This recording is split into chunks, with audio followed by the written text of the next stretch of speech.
Hello, everybody. The other day, we saw the new Wes Anderson film, The French Dispatch. So, Aiden, what's the plot of The French Dispatch? The French Dispatch is an anthology film centered around a fictional magazine called The French Dispatch, which is published in an Arkansas newspaper. This movie is made by Wes Anderson. People familiar with Wes Anderson will know what to expect. It's made up of 3 major segments. It's effectively an anthology film that plays out magazine articles in real time. There's a wraparound segment between all the anthologies that focuses on Bill Murray's character who runs the magazine, in a way. Focuses on his fact that he's fucking dead. Yes. There's a very short segment with Owen Wilson as a biking journalist. And then there are 3 individual segments. There's one about a jailed murderer who is a painter.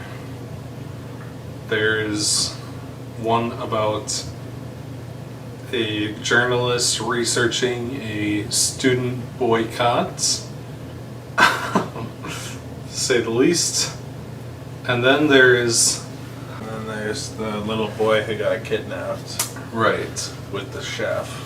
Right, a police chef who cooks very good food in a hostage situation. Hey everybody, the Platt brothers here. It's hard to describe the plot because it effectively has no plot because it's designed to mimic the feel of reading a magazine.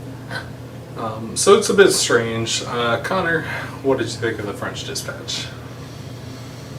The French Dispatch is a movie that has me pretty torn. On one hand, it does have the standard, strong, very stylized Wes Anderson style, probably most akin to his work on Grand Budapest Hotel. So if you watch that movie and enjoy the cinematography there, you will enjoy the cinematography here. It is very much the same style, where it's a mixture of miniatures and very quirky sets. In the same way, there's a lot of animation blocking that's similar with wide shots. You know, you're gonna get your famous actors. You got Tilda Swinton, Adrian Brody, Owen Wilson, Bill Murray, Peggy from Mad Men. Yeah, so a lot of famous people. Or you could Edward Norton. Edward Norton. Edward Norton's there. Each anthology part was good in its own right, though I think the core of my problem with this movie is either each anthology should have been slimmed down a bit to its roots more and been about 20 minutes each instead of about 40 minutes each, or I think they could have each in their own way made their own interesting Wes Anderson movies. The synopsis of each short, even the Owen Wilson quirky biking journalist, feel like it could make its own Wes Anderson film. Just say, the Owen Wilson part is my favorite. The Owen Wilson part is amazing. It's I love that part. Funny. It's very Wes Anderson quirky, and it works. I would say of the 3 shorts, my favorite was probably Benicio del Toro as the painter. I really liked that part. Though I liked each short in its own right, I just felt like each one kind of drew on too long, but also it was in that weird middle ground where it was too long to not really develop the characters and too short to not too short to be a feature. Okay, so it was that made no sense. I'm very drunk right now.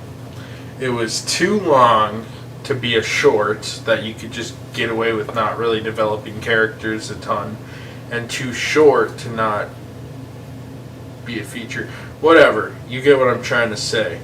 But one problem I had is you have a framing narrative where Tilda Swinton, Jeffrey Wright, and lady who I've seen in a bunch of shit, but I couldn't name her fucking name to save my life, narrate their own areas, and each one feels like Wes Anderson with a gimmick. Jeffrey Wright, gay black Wes Anderson, Tilda Swinton, just Wes Anderson. They all just feel like Wes Anderson, and it's like each of these characters could have. There could have been one person doing the through line narrative of the anthology, and it would have worked fine. Yeah. Overall, I enjoyed the anthology enough. I just almost wish Wes Anderson either took one of these ideas and ran with it and really developed it over the anthology, because all three of these ideas were, if I was pitched like, here's Wes Anderson's idea for a new movie, student boycott with quirky little Timothy Chalamet. Okay, good idea. Little boy gets kidnapped and his quirky chef has to help save him. I like that idea. Artist Benicio del Toro is a crazy killer who's also an artist by Wes Anderson. I like that idea. It feels like any one of these could have been a full movie, or could have just been a little shorter.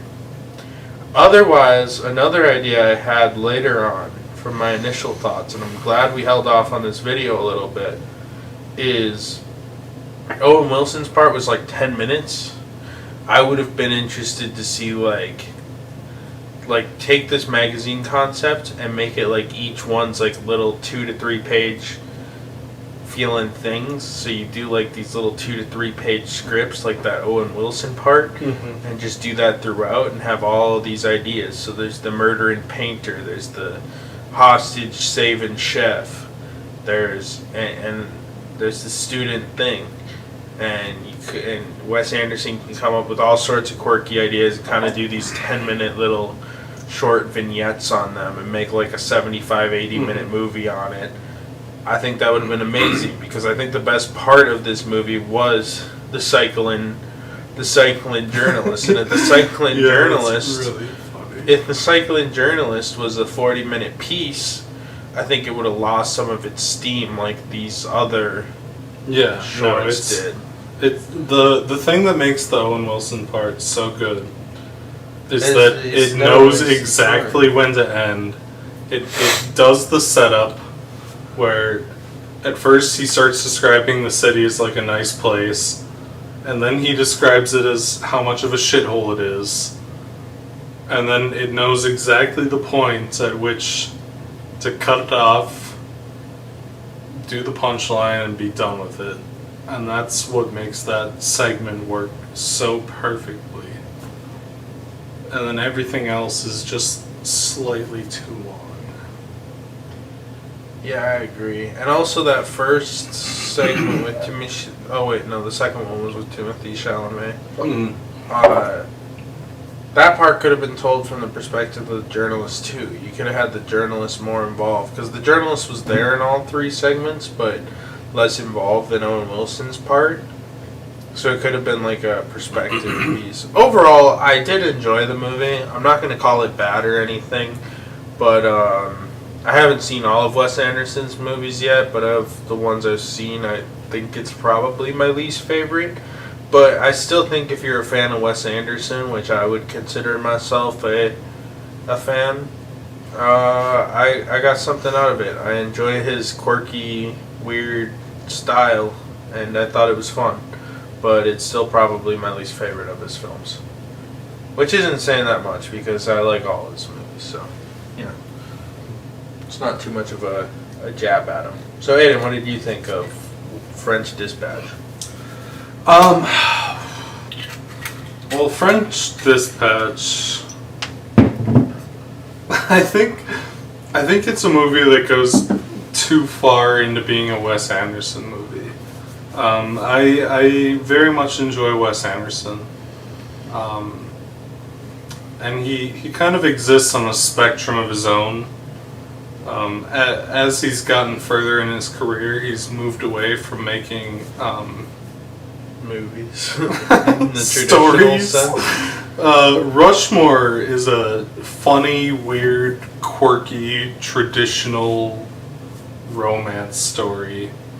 And this I mean, Rushmore kind of falls into a similar genre of something like Election, where it's not overly stylized, but there's a style and a feel to it, but it still has its roots in the ground, Yes. so to speak. And then you get to like Grand Budapest, and you start moving into fantastical realism with a semi-coherent plot. This is Wes Anderson making very weird, quirky, interesting segments with virtually no plot. It is Wes Anderson for the sake of Wes Anderson. And granted, it's well acted enough, interesting, and well made enough to carry it. But I think this either needed to be a 5-segment anthology movie with shorter segments, or take one of these ideas and flesh it out into a feature film. I think the wraparound segment with Bill Murray is really nice, even though there's not a lot of it. Each segment is punctuated with a little bit of, like, Bill Murray is the editor of the newspaper or the magazine, and he commentates on the story that the characters have written, which are portrayed through the film. And you know, despite how little of the wraparound there is, I thought the ending was really sweet in its own way, where all the writers come together to write Bill Murray's obituary. The Owen Wilson segment is my favorite, even though it's like a mini segment. It's very funny, very well crafted. It knows perfectly when to end. As for the other segments, I think they're all very good in their own ways, although none of them feel either short enough or complete enough to be incredibly satisfying. I think my favorite of the three is The Chef, which is kind of just like this really weird story. Although, even as my favorite segment, The Chef has problems that I think if it was a full film it wouldn't have. Largely, for some reason, The Chef segment switches to animation for a good portion of it. And doesn't that happen in the Owen Wilson segment for a little bit, if I'm not mistaken? No, both times are in the Chef segment, but it was also in... There was also an animated segment in... I don't remember. Anyway, regardless, the animated segments, I think, obviously they're like a measure to do things you couldn't do through traditional filming easily or on a budget. I don't think the animation looks all that good, but the animation segments are still entertaining. Like I thought the animation looked pretty good. Stylized. The style didn't click with me, but I did like... I like how the animation segment... I think it was meant to look like the newspaper, like... It is, but I don't know, the style just didn't click with me. I thought it was funny that the strong man is on the car and then he gets flung off and they chase Edward Norton on foot.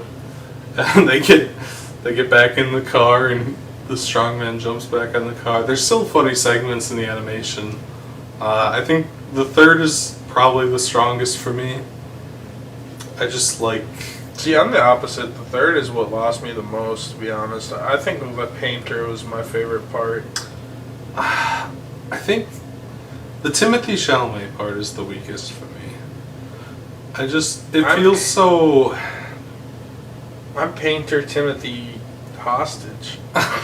I'm hostage painter Timothy. The Timothée Chalamet part is just like...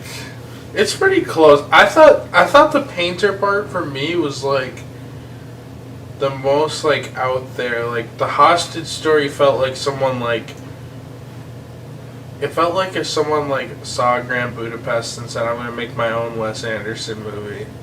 I don't know. It felt like a character of a fucking Wes Anderson. Where it's like the kid hated pecans, but he loved avocado toast or some shit like that. It's like okay. Yeah, but that's kind of what I enjoyed about it, just how like strange it was. That would be like me making a Quentin Tarantino ripoff and just scanning feet the whole time and then blowing a guy's head off with a big pool of blood. And then me coming out of nowhere and being like, N-word. I like Willem Dafoe's. You know? It's like it's just stereotypical. I like Willem Dafoe's cameo in the hostage part where he's just like in jail the whole time and everyone forgets about him.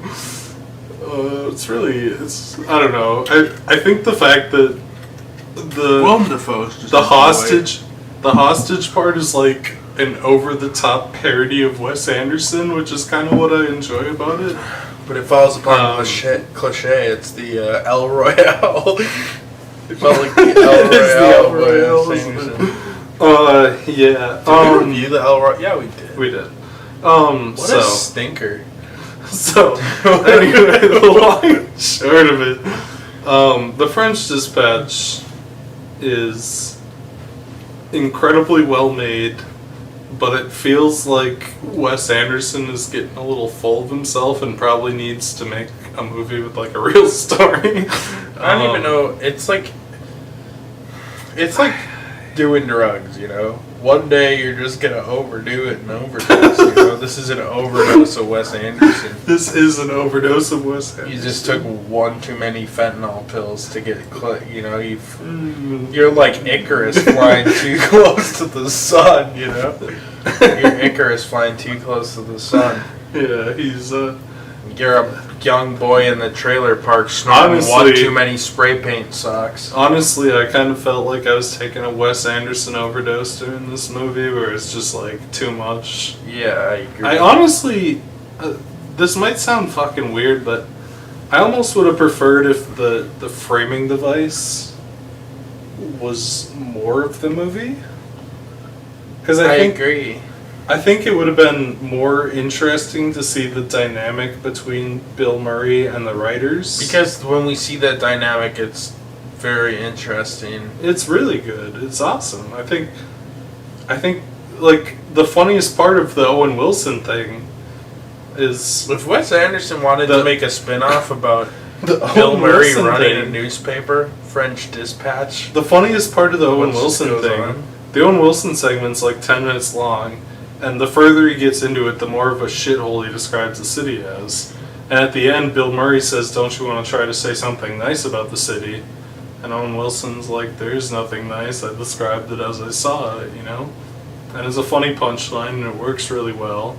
And I think more segments with that kind of dynamic would have... You know, come to think about it, the quirky movie about Bill Murray running a fucking magazine is also a Wes Anderson plot. It literally is, yes. No, I know, but I mean, like, that also could have just been a whole-ass Wes Anderson movie without the fucking plot lines. Yeah, without the anthology. Within it. Like, pretty much every part of this movie is just distilled. Like, I feel like Wes Anderson's like, I really need to come up with my next movie, and he spent like a year just sitting there, and he's like, these are the final 5 ideas I came up with. And he made them all. And he mashed them together. But yeah. So anyway, would you recommend The French Dispatch? If you like Wes Anderson, you won't hate this movie. I don't think it'll ever become anybody's favorite Wes Anderson movie. But if you like Wes Anderson, you're gonna get what you pay for with the price of admission. If you aren't a fan of Wes Anderson or you haven't seen a Wes Anderson movie, I don't think this is the place to start. Horrible place to start for Wes Anderson. I think it's a little much. I think you gotta kind of like wane into it, you know, watch a Rushmore and a Bottle Rocket, and then go to like a Fantastic Mr. Fox and Grand Budapest, and then maybe after if you're a fan of those, watch Moonrise Kingdom. You have to graduate into Moonrise Kingdom. And then eventually you can watch French Dispatch. That's my point. Yeah, this is the last one. You watch this one. This is the after all graduate those. course of French Dispatch of fucking Wes Anderson. So Aiden, would you recommend the French Dispatch? Wes Anderson fans have already seen this. For anyone who's not a Wes Anderson fan, wait until you've seen every other movie. Once you understand the West, you can understand the French Dispatch. Once you understand the West, you can understand the best. Which isn't this movie, but yeah. it's just I because think- the rhyme worked. Hold on a second. I think this is the weakest Wes Anderson movie in my Let me look opinion. at this. Because I like Rushmore a lot. Rushmore is very grounded. Rushmore might Which be is my what I favorite. enjoy I about it. love Rushmore. I'm split because Although I love Grand Budapest too. Grand Budapest and Rushmore are on a similar level, but for different reasons. I like the groundedness of Rushmore, but I also like how strange Grand Budapest is. I really like Fantastic Mr. Fox, although I think it's a little bit below those two. Moonrise Kingdom is probably on a similar level to Fantastic Mr. Fox because it's a little weird. And then I finally got fucking. Isle of Dogs is probably on the same level as Mr. Fox too. I don't know. I finally got Life Aquatic the other day. I'm excited to watch that. I love Life Aquatic. Have you not seen it? No, I haven't seen it before. You're gonna love Life Aquatic. I just bought it like 2 days ago at Barnes and Noble for the Criterion sale that's going on. Life Aquatic is like I also pre-ordered Citizen Kane, which will come at the end of the month in 4K. Life and I'm buying Aquatic. a 4K player in a couple weeks. Life Aquatic is basically the perfect middle ground between Rushmore and Grand Budapest Hotel, and that won't make sense until you watch it. But it's like it's both weird and ridiculous, I have but an idea. strangely grounded. I have an idea of what you mean since I've seen both Grand Budapest and Rushmore. Yeah, it's as weird and ridiculous as Grand Budapest, but it's also like somewhat grounded. I have It's an most of interesting his movie. movies on Criterion now. The only movie I think he's made that isn't on Criterion is Isle of Dogs and French Dispatch. I'm sure they'll both be eventually. Well, Grand Budapest didn't come on until like a year or two ago.